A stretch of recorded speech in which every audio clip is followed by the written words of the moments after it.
દેવાંશ ચાલ તાલ ચૌતાલ માત્રા 12 ખંડ 6 દરેક ખંડમાં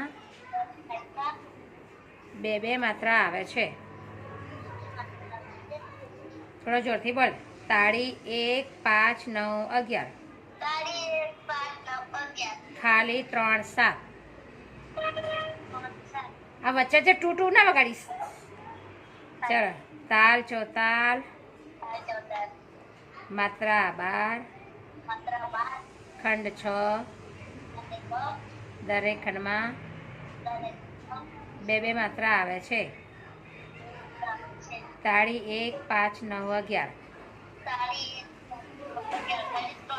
હા 1 2 3 4 5 6 7 8